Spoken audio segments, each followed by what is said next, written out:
August 3rd, 1900, Volume 3. God operates where there is nothing. As I was in my usual state, I was longing and searching for my loving Jesus.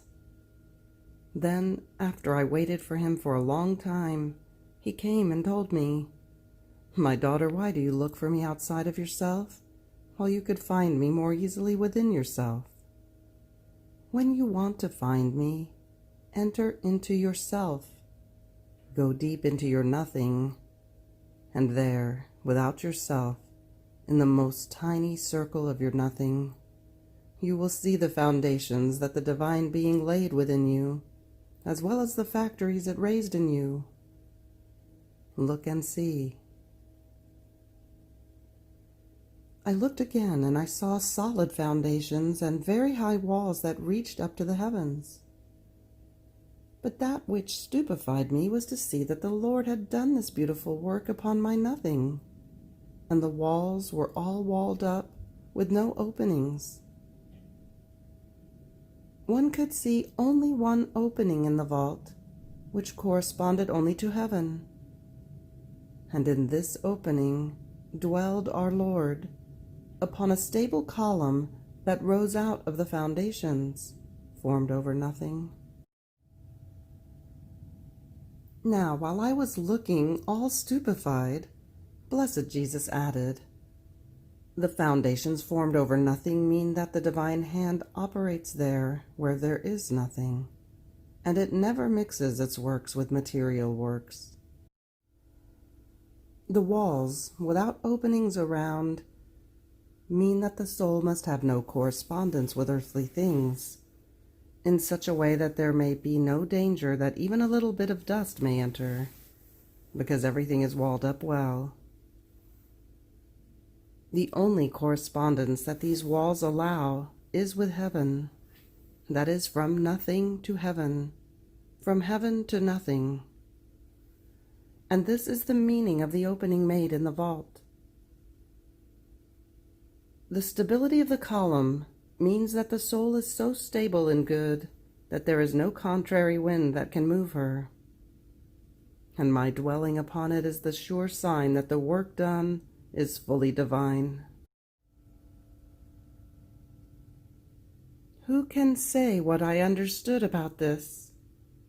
But my mind gets lost and is unable to say anything. May the Lord be always blessed, and may everything be for his glory and honor. August 3rd, 1901, Volume 4. The soul who possesses grace has authority over hell, over men, and over God himself. This morning my adorable Jesus was not coming. Then, after much waiting, the Virgin Mamma came, bringing him almost by force. But Jesus would escape.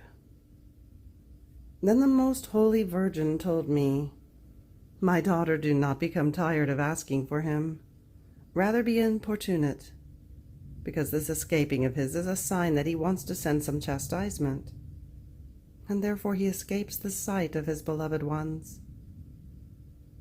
You, however, do not stop, because the soul who possesses grace has authority over hell, over men, and over God himself. In fact, since grace is part of God himself, as the soul possesses it, does she perhaps not have power over that which she possesses?" Then, after much resistance, forced by the Queen Mamma and importuned by me, he came, but with an imposing, serious appearance, such that one would not dare to speak. I did not know what to do to make him break that appearance so imposing. I thought I would come out speaking nonsense, saying to him, "My sweet good, let us love each other. If we ourselves do not love each other, who else can love us? And if you are not content with my love, who will ever be able to content you? Oh, please give me a sure sign that you are content with my love. Otherwise I faint. I die. But who can say all the nonsense I spoke? I believe it is better to move on. However, it seemed that with this I was able to break that imposing air he had, and he told me, "Only when your love will surpass the river of the iniquities of men, then will I be content with your love. So think of increasing your love, for I will be more content with you." Having said this, he disappeared.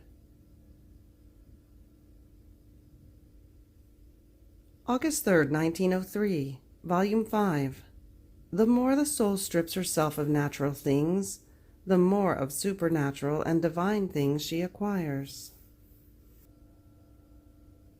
As I was in my usual state, my adorable Jesus came for just a little, making me hear his most sweet voice saying, "The more the soul strips herself of natural things, the more of supernatural and divine things she acquires. The more she strips herself of the love of self, the more of the love of God she acquires. The less she tires herself in knowing human sciences, in enjoying the pleasures of life, the more knowledge she acquires of the things of heaven, of virtue, and the more she will enjoy them, as the bitter ones will convert into sweet. In sum, these are all things that proceed at the same rate, in such a way that, if one feels nothing of the supernatural, if the love of God is extinguished in the soul, if one knows nothing about virtues and the things of heaven, and finds no pleasure in them, then he knows reason very well.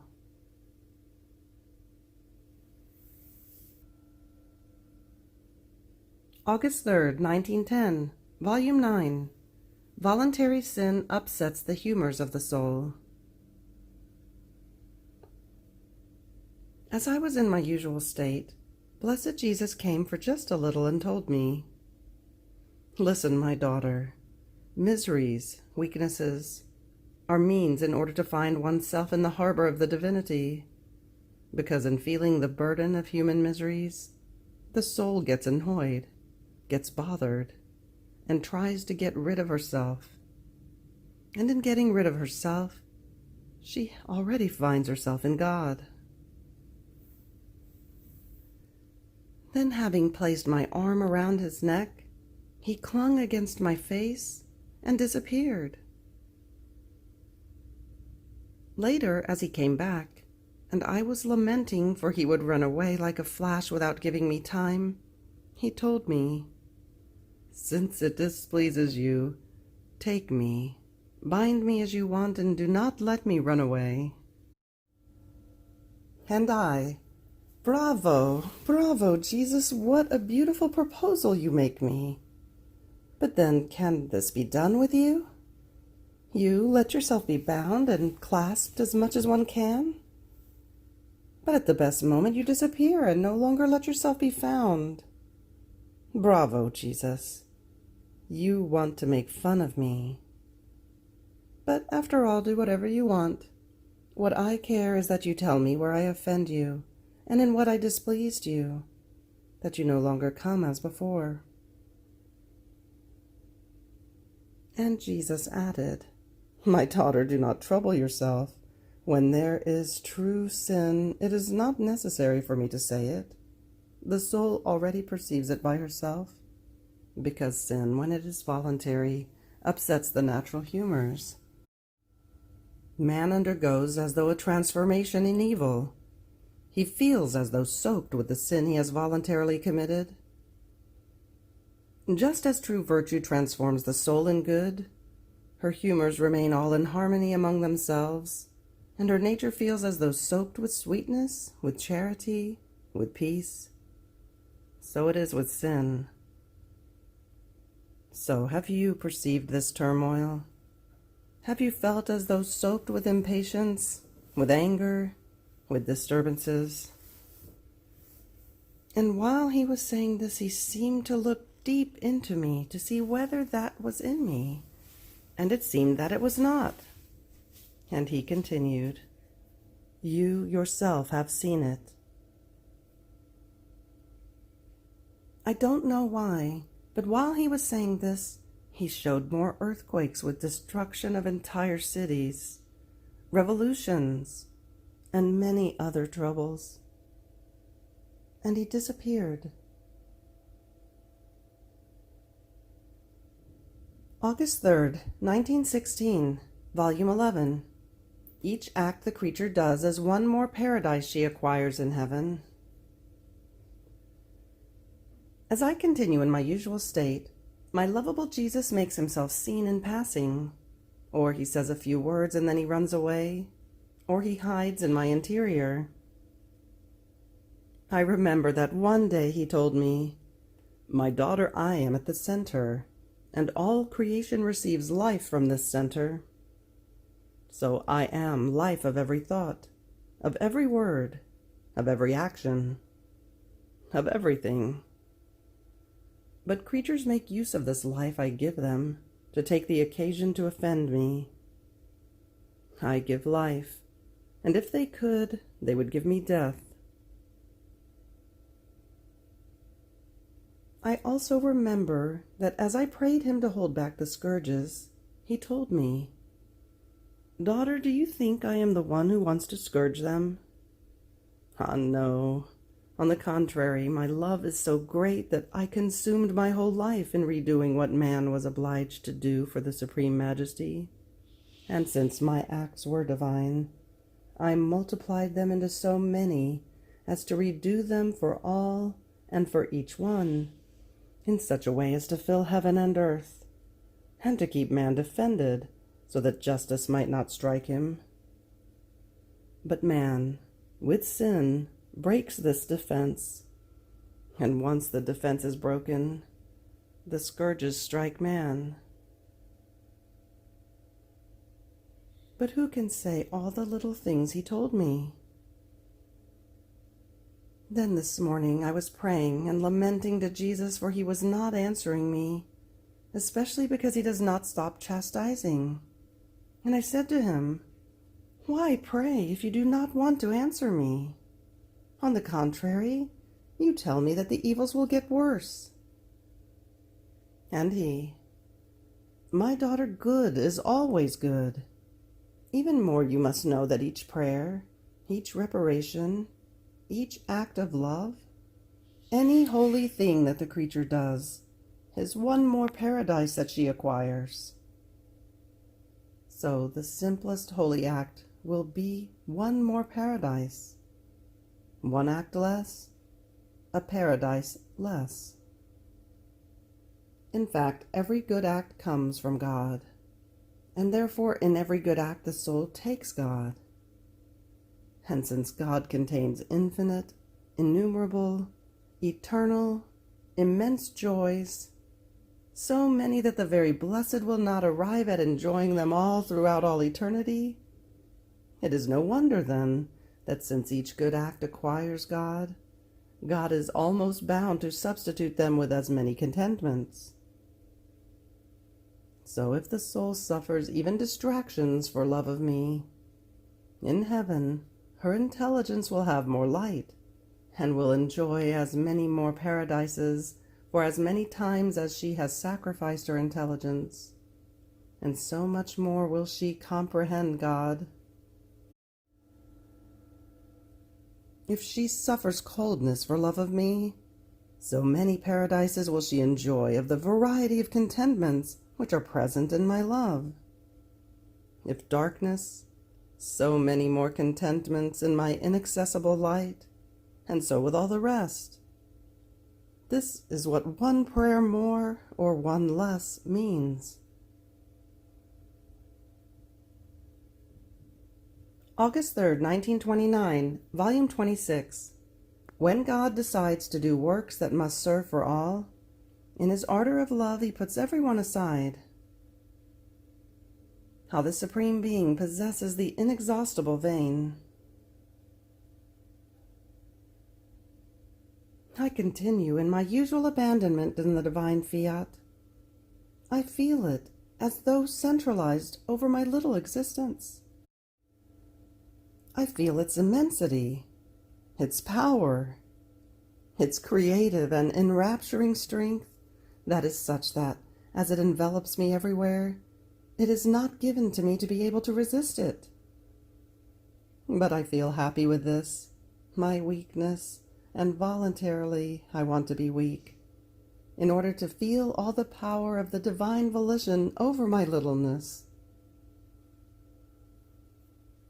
But while I was feeling sunken within it, my sweet Jesus, making himself felt and seen, told me, "My daughter, when our divinity decides to do universal works, with the soul who is chosen as the first, to whom we entrust a work that must serve for the good of all, the ardor of our love is so great that we put everything and everyone aside as if no one else existed, and we centralize the whole of our divine being over her, and we give her so much of our own, to the point of forming seas around her and of drowning her with all our goods. And we want to give so much because the ardor of our love leads us to never stop, so as to see in her our work accomplished, through which everything and everyone can enjoy and take the universal goods that our work encloses. With this, it is not that we do not see what the other creatures do, because our all-seeingness and immensity conceals nothing from us. We are aware of everything, and from us come the life and helps for all. But we act in such a way and behave as if nothing else existed. So we acted in creation, after having formed heavens, suns, earth, ordering everything with such harmony and magnificence as to be stunning. In creating man, we centralized ourselves over him, and the ardor of our love was so great, it overflowed so strongly, that forming a veil around us, it made everything disappear for us, while we saw everything. And we occupied ourselves only with man. What did we not pour into him? Everything. While in the creation there was the magnificence and beauty of our works, in man there was not only the centralization of all our works fused in him, but what's more, the installation of our life. Our love overflowed. It gave itself no rest. It wanted to give always, because it saw in him all the human generations. So we acted in the Queen of Heaven. Everything was put aside, all the evil of the other creatures, and we occupied ourselves only with her, and we poured so much that she was the full of grace, because she was to be the universal mother and cause of the redemption of all. So we are acting with you for the kingdom of our divine will. We are behaving as if nothing else existed. If we wanted to look at what the other creatures are doing, the evils they commit, the ingratitudes, the kingdom of our will would remain always in heaven. Not only this, but we would not even feel disposed to tell a single truth about our supreme Fiat. But our love, forming its veil of love over all the evils of creatures, puts everything aside for us, and overflowing strongly, not only makes us speak about it, but what's more, makes us decide to give the great gift of the kingdom of our Fiat to creatures. When our love is dead set on something, it seems it does not reason, and it wants to win by dint of love, not of reason. Therefore, as if it saw and heard nothing, at any cost it wants to give what it has decided. So this is why it holds nothing back, and it pours the whole of itself out over the creature who is chosen for the great universal good that must descend for the good of all human generations. And this is the reason for the so much giving and saying to you These are the ardors of our love that wants to hold nothing back. It wants to give everything, as long as the kingdom of the divine will may reign upon earth. Then my mind continued to think about many things regarding the divine will, and my sweet Jesus added, "My daughter, our Supreme Being is inexhaustible vein. We are never exhausted, nor can we say that we have finished giving, because as much as we give, we have always something to give. And while we give one good, another arises to put itself on the way in order to give itself to creatures. But as inexhaustible as we are, we do not give our goods, our graces, nor do we tell our truths to one who is not disposed, to one who does not pay attention to listen to us, in order to learn our sublime lessons and model her life according to our teachings, in such a way that we may see our teachings written in her and see her enriched with our gifts. If we do not see this, our gifts do not depart from us, nor does our voice reach the hearing of the creature. And if she hears anything at all, it is as though of a voice that comes from afar, such that she is unable to comprehend clearly what we want to tell her. Therefore, our inexhaustible vein is arrested by the lack of dispositions of creatures. But do you know who gives the true dispositions to the soul? Our divine will. It empties her of everything. It reorders her. It disposes her in an admirable way, in such a way that our inexhaustible vein never ceases to give and to let her hear its sublime lessons. Therefore, let yourself be always dominated by my divine fiat, and our inexhaustible vein will never cease to pour itself over you, and we will have the contentment of making new graces, new gifts, and lessons never before heard arise from our divine being.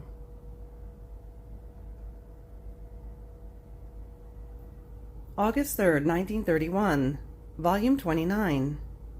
Each act done in the divine will forms the nourishment to make the divine life grow in the creature. The greatest gift that God gives, the truth. I am always there, in the center of the divine fiat, though under the nightmare of the privation of my sweet Jesus.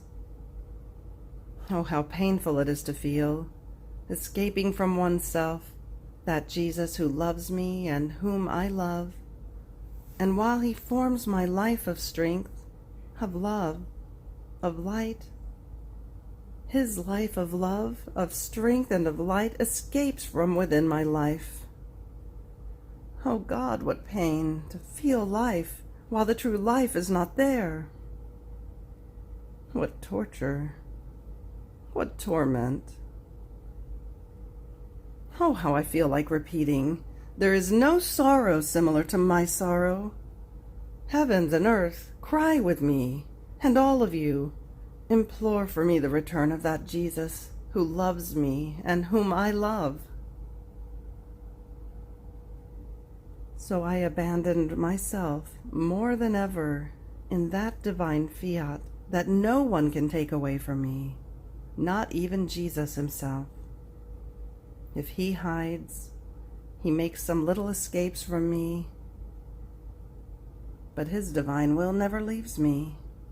It is always with me, and my poor mind goes around everything that the divine fiat has done and does for love of us. And since I was thinking about its great love in creating us, my beloved Jesus, coming out from his hiding place, told me, "My daughter, the creation of man was the center in which our divinity centralized all the goods that were to arise in the creature.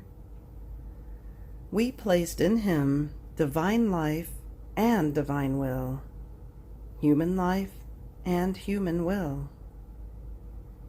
The human life was to serve us as dwelling, and the two wills, fused together, were to live life in common, with highest accord. Even more, the human will was to take from ours, in order to form its acts, and ours was to be in continuous act of giving of its own, so that the human will would remain modeled and fully molded in the divine will. Now, there is no life, whether human, spiritual, or divine, that does not need nourishment in order to grow, to be fortified, to be embellished, and to be happy.